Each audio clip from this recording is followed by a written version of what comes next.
Live brunch.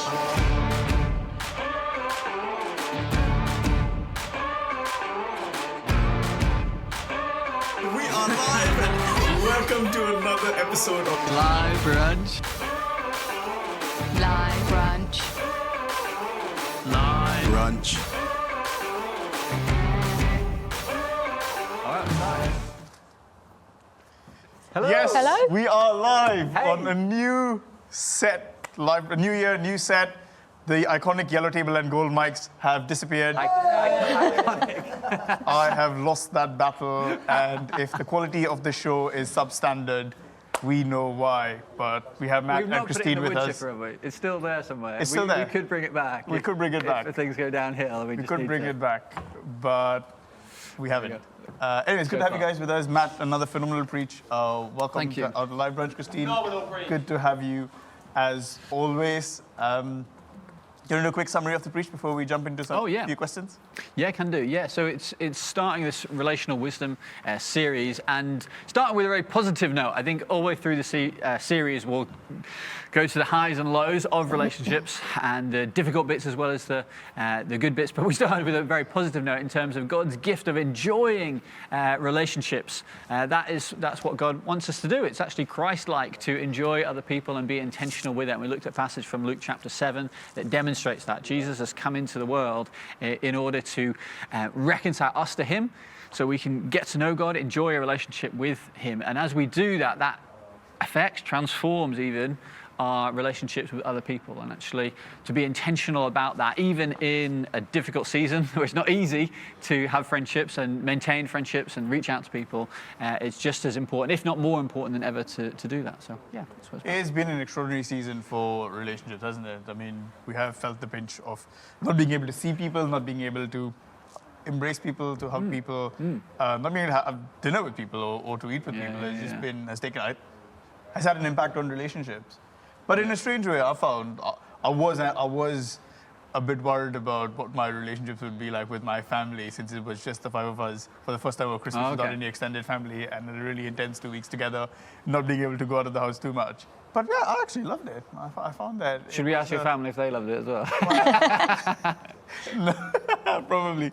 I'm sure they did. It has been great. How have you found your relationships over Christmas and lockdown? Anything you want to share? Yeah, I mean, I think it's good and it's bad, isn't it? I think all of us there'd be people that we normally see at Christmas, and over the period that we have not been able to see, and that's sad, that's difficult. Some of my family live very far away, and I've not seen them for a very long time. I think especially, well, for us, especially when you have young children and wider family members like my dad, or haven't seen my boys in almost a year. Like that's sad. It's tough. It's not easy, is it? Yeah. It's very similar for us because we had a new granddaughter born in November, and we've just got up to see her twice, both outside visits. It's just so not normal, and it causes real heartache, actually, that we just can't be part of their lives so much at the moment. But for the rest of the time, I think that I've realised how much I need my friendships during lockdown. When you are so confined to just one or two people and not your normal friendships, I've really felt the lack of that personally and found that quite tough. So I've had to be intentional about making contact with people rather than waiting for them to contact me, kind of thing. Yeah. In fact, and actually, I've interacted with people that I probably wouldn't normally interact with. So actually, there's through this past year, there's sort of friendships that have people that reconnected to from school friends. So I've actually had a little Zoom thing with school friends that people I've not spoken to in years. Yeah. But since everything's online and video calls and that sort of thing, it's like, well, I could speak to them now, and there's a thing we do as part of our culture, engaging that, and it has different things that are positive and surprising. I think also when people make the effort to just do something in person, somebody, actually it was Ethel Sabanda, happy birthday Ethel, she called at our door, it was dark and the doorbell rang, we thought, who's that? Because nobody comes in lockdown. And she just outside the door smiling, just said, I came to say hello. And actually those kind of things really mean a lot, don't they? But it's a small thing, but just having that connection is really important. Yeah, absolutely. we watched the Hobbit trilogy for the upteen time across Christmas, and just seeing the way they manage their relationship dynamics. They're the group of the hobbits of the dwarves on mission together to accomplish something, and how they navigate relationships through good times and bad times. But they start with the feast. They start eating and drinking together, and you see an amazing sense of camaraderie in that moment. And you did talk about Jesus coming to eat and drink, and people calling him a glutton and a drunkard. Almost like it looked like he was eating and drinking and celebrating all the time. I do love the aspect of eating together. We've discovered Zoom dinner dates, which are not as bad as you would think they are. You don't mean with your wife from another room? No, I don't mean with my wife from another room. But we've met up with a few people online and eaten together with them on Zoom or tasted wine together. Yeah, we've done that. Had a glass of wine together over Zoom with friends. Yeah. I think it takes you out of that, oh no, it's a Zoom meeting and you've got things that you have to get through or do. And it makes it into a more normal conversation. And if you have one of those free accounts, it ends in 40 minutes. So in 40 minutes, you can say goodbye, see you later. And you see that as a positive thing? It could be a positive thing for some people. But let's jump into a bit more better questions. Question: what if I'm just not a very relational person, like Matt used to be? Why would God make me like that and then call me to be relational? So I think this is really talking to people who aren't relational. And do you want to go first? Is that true? Is it true that people aren't relational? Aren't we all created to be relational beings? God said in the beginning, didn't he, when he'd made man, it's not good for him to be alone. We are created to be relational beings. We are all created with a unique character and temperament, and that's good. And God would say, like in the beginning, it was good that he made people. It was good that he made them as they were. But also he said that it's not good for them to be alone. And we are all image bearers who are reflecting the image of God, and God lives in community. God is a community. And so I think that there's something that goes beyond that thought that I'm not just relational. Actually, there are levels at which we are deeply relational. We're created for a relationship with God and for others. And that each of us, wherever we are on that spectrum of feeling that we're relational or not relational, need to find our way of expressing that. Yeah. And I think it's especially perhaps in a big church, in a charismatic church, in both senses of the word, that we can be. For those who are introverted, it can feel like if I'm not like that person, then they're more godly than me because they're more outgoing and more friendly, and we want to build a community here at church. That means everyone has to be an extrovert, to be Christ-like. That's not the case. That's not it. That's not what we're talking about here. We're not saying you have to be a social butterfly and know everyone, and that's what it means to be a Christian. But what you're saying there, Christine, which is really true, is recognizing, okay, God has made you the way he's made you. And sometimes there'll be different contexts that you flourish in more than others. Maybe it's a party with lots of people, or maybe it's just with a few people, and getting to know them on a deeper level over time. But the important thing is, and the thing that we're called to, is be intentional about it. You don't have to emulate someone else. You just be intentional about it because Christ is intentional about it. And as I say, we all need it. It's not, when we're talking about this, it is something that God has called us to do, but as we've experienced over this year, we need it. We feel the lack of it. When we all feel isolated at times. We feel we need. I wish someone would phone me up, and all that sort of thing. And if we feel that, well, we should turn that around. Okay, how can I provide that for someone? Because if I'm feeling it, someone else is feeling it, and that's the Christ-like attitude to the need, and turning it. Well, Christ, he's taken the initiative with me, so I can take the initiative with others. I've got so many questions on the back of what you just said. I can sometimes hide behind my introvertism, if that's the word. And I love being by myself. I love reading a book, or for me, finding my rest and my relaxation is by being by myself. It's not by being with people. But I find that sometimes I can hide behind that and not put in the effort to actually go and invest in relationships and build friendships. And I find that I can become, I've got my 2 or 3 friends who I can talk to, or even my one friend who I could talk to, and my wife. I don't really need more people in my life. What would you say to me? Is that okay? Or well, yeah, I think it's good to affirm that. Again, it's good to affirm that just because we're saying one of the things God has called us to be intentional with others, that doesn't mean that spending time with yourself is wrong. No. And actually, for many people, being on their own gives them the space and feeling recharged, so that they can be a blessing to others in their interactions with others at other times. So it's not saying that every evening needs to be taken up with connecting with other people, apart from these 10 days when we're connecting every evening through prayer. But that's a unique season. But that's that's not wrong. But it's about, okay, if someone were to ask you, who are your friends? Very simple question. Or where are you being intentional with friendship in your week or in your month? What does that look like? And I need that. I need people to ask me that question, because for me, especially being more introverted, it's easy to go without. It's easy to last longer. I don't feel the need as much as maybe others do, but that doesn't mean it's any less important. Brilliant. I think one of the beautiful things about a friendship with Jesus is that we can have genuine relationship and friendship with Jesus. Somebody once shared this with me quite simply. We often say that God loves you, and there's the enormity of that statement. But there's also God likes you. And I feel like it grounds it a little bit more, where it's like, he does enjoy my company. He likes me. And we get to enjoy that sort of a relationship with Jesus and with God.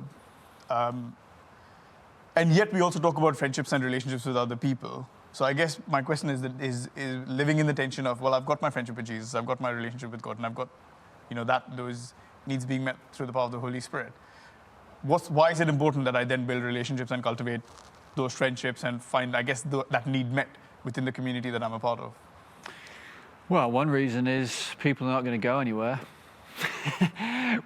In eternity with God, we are with God and we're with other people as well. So I think, back to what Christian said earlier, that that we're made for a relationship with one another. We are made for a relationship with God, but not just that. We're relational beings, and I think it's really important that we don't just think about ourselves and our needs, because when we look at Jesus, we know he was a friend of sinners, but he was a friend to many, and we model our lives on him, don't we? So it's not just about, I don't need any more friends, because there are other people who need us. And I think the thing about friendship, it's very easy to think when we hear something like this, I haven't got many friends, or nobody calls me, and those kind of things. I can do that. But actually, there are people who are very lonely, maybe in our church community and the wider community, for whom we can be a friend. And I think one of the keys to friendship is about being a friend.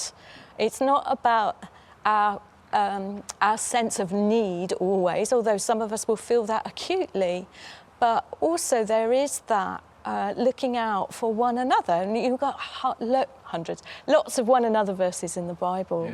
And friendship is a great sphere for those one anotherings to happen.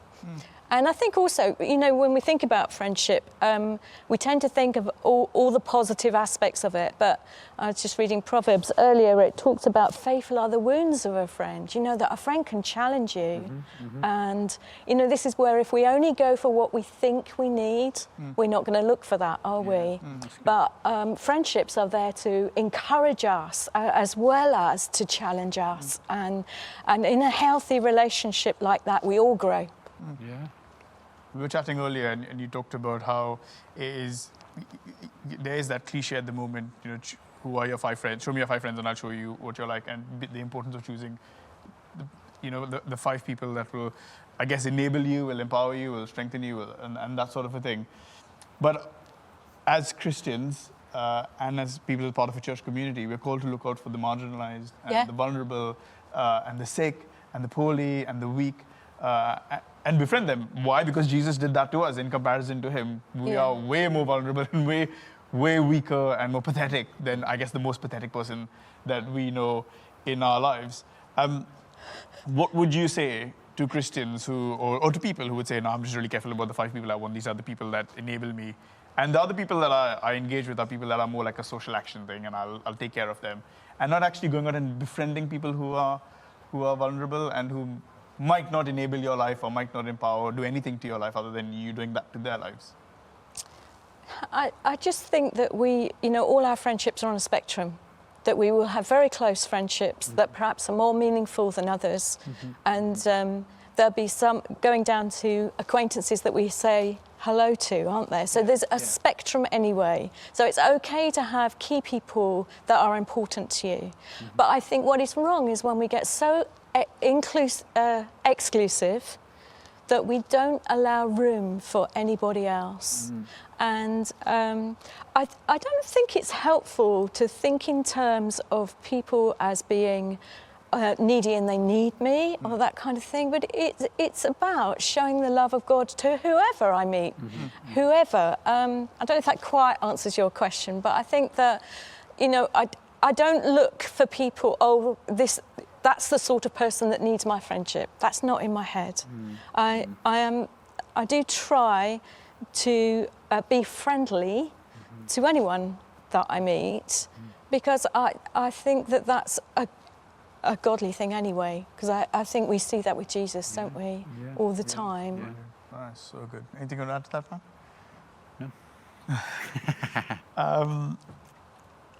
No. In a big church, it's easy to feel lonely, and it's easy to feel like you're by yourself.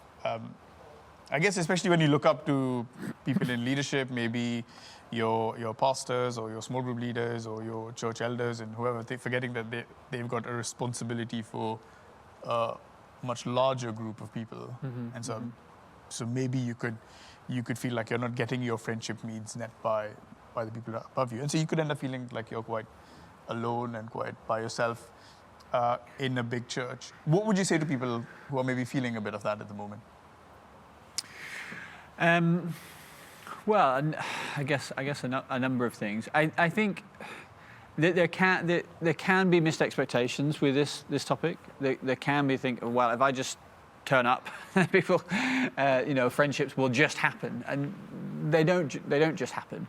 It does take intentionality on both sides for friendships to happen.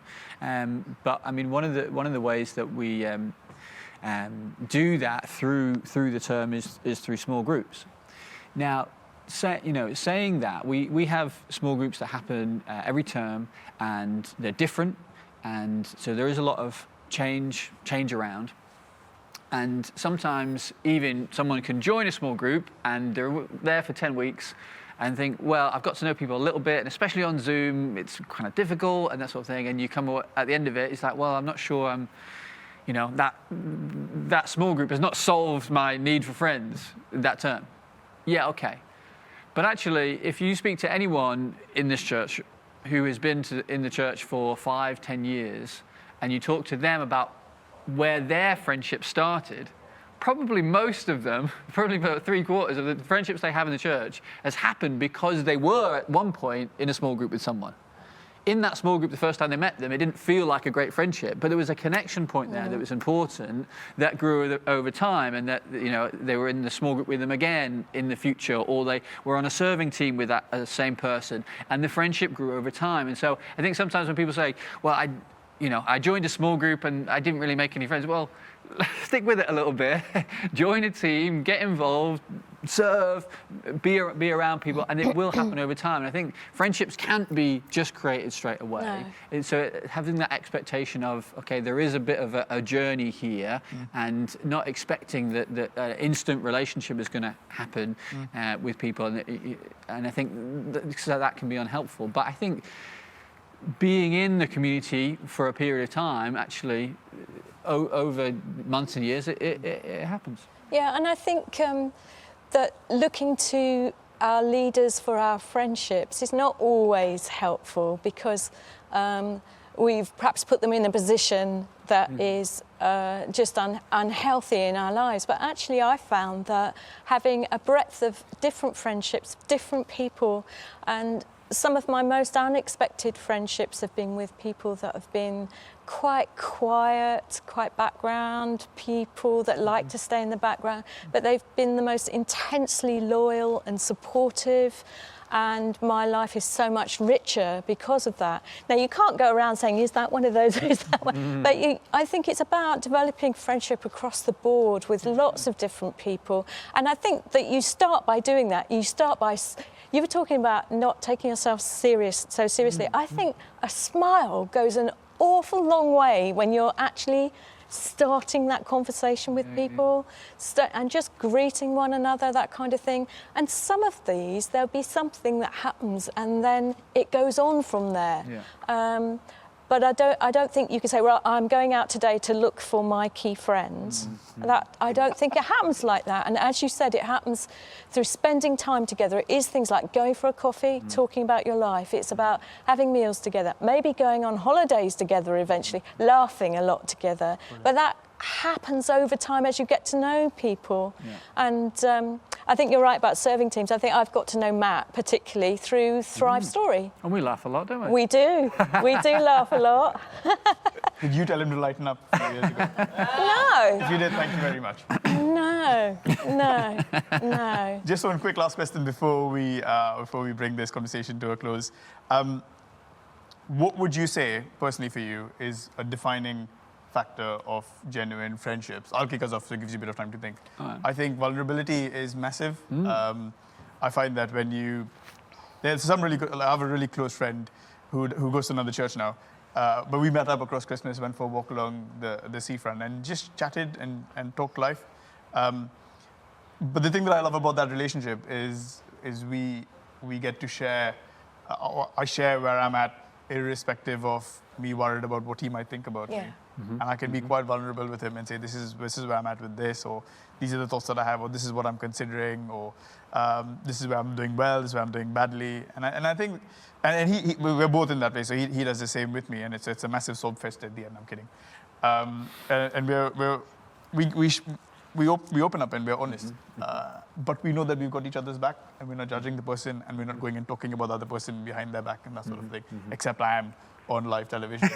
But for me, vulnerability and just being open and saying, hey, I'm taking something that's really precious to me, which is my dignity, and I'm entrusting it to you, and I'm sharing it with you, and have a go.